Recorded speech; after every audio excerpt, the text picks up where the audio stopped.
श्रुतीनां सारंगं निखिलजनभद्रं विमृशकं परेशवेदक्षं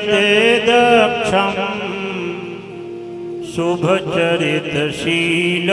गुरुवरं नमाम्याचार्य श्री शिवकरणपाण्डेय परमं। श्रीमद्भागवत भगवान की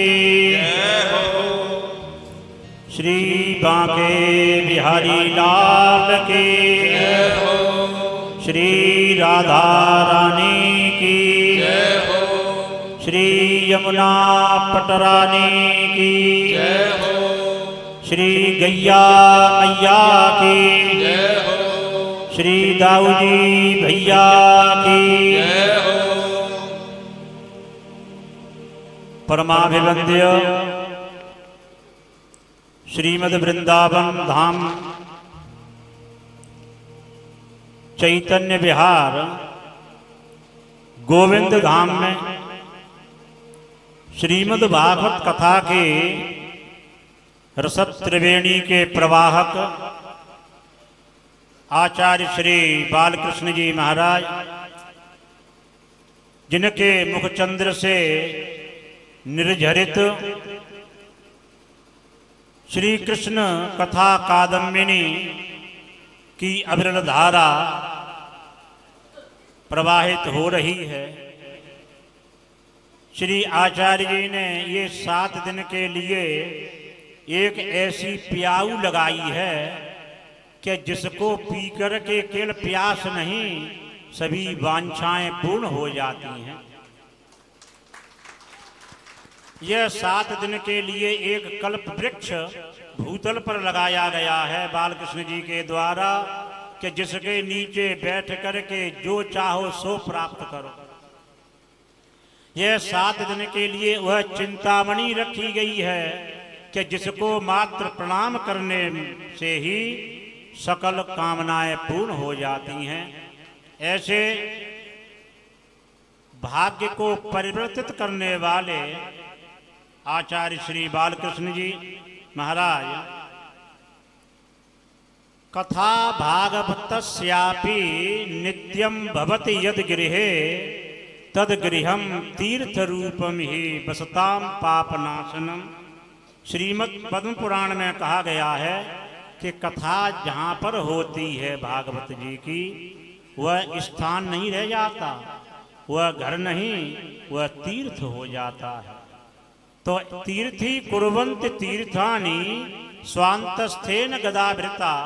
हमारे बालकृष्ण आचार्य जी जहाँ पहुँचते हैं उस भूमि को तीर्थ बना देते हैं।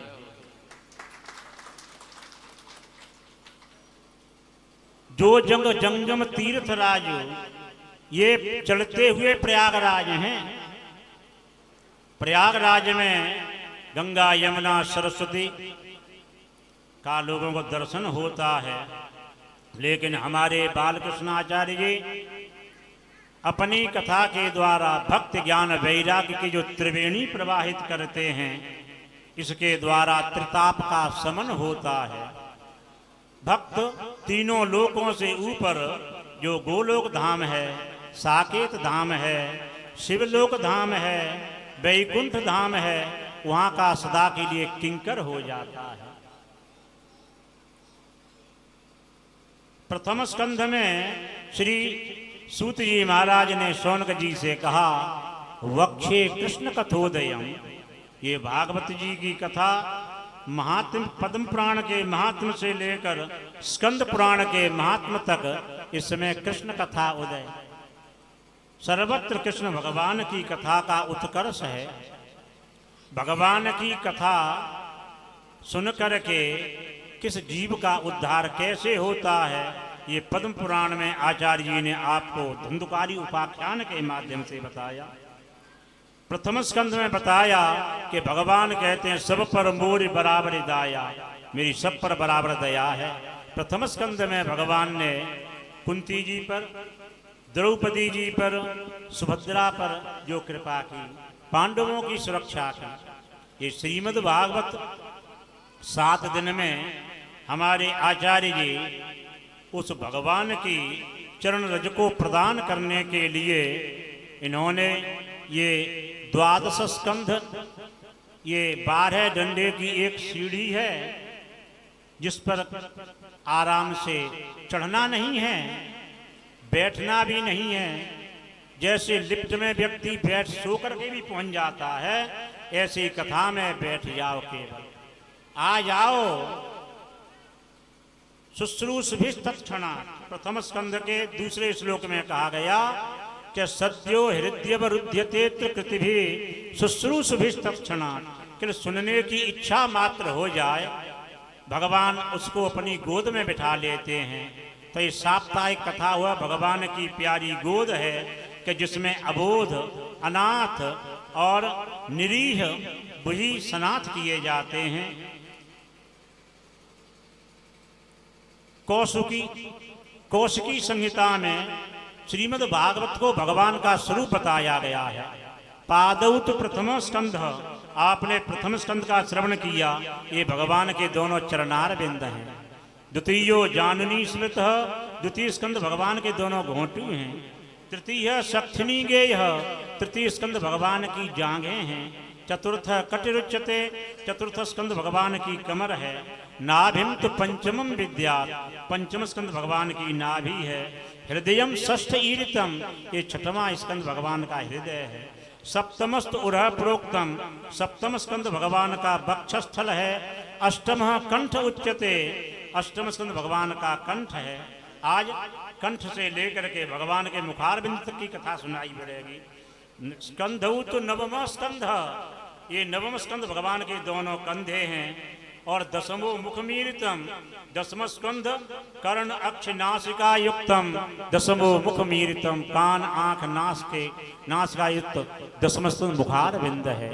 एकादश स्तुतमांगम, 11वां स्कंध भगवान का ये मस्तक है। और द्वादशम ब्रह्मरंध्रकम, द्वादश स्कंध भगवान का ब्रह्मरंध्र है। एवं भागवतम शास्त्रम कृष्ण मूर्ति प्रकीर्तितम, ये भागवत जी जो हैं साक्षात प्रत्यक्ष श्री कृष्णचंद्र जी महाराज हैं।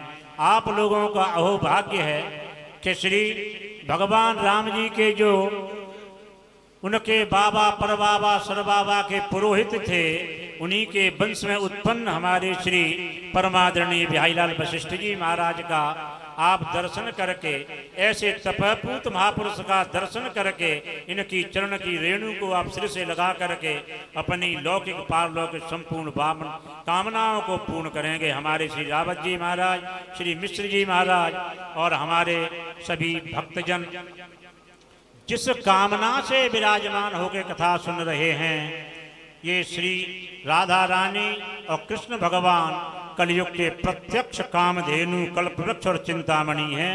इनके सामने जिसका सिर झुक जाता है उसकी संपूर्ण कामनाएं पूर्ण हो जाती हैं और वह भगवान की कृपा का अधिकारी हो जाता है।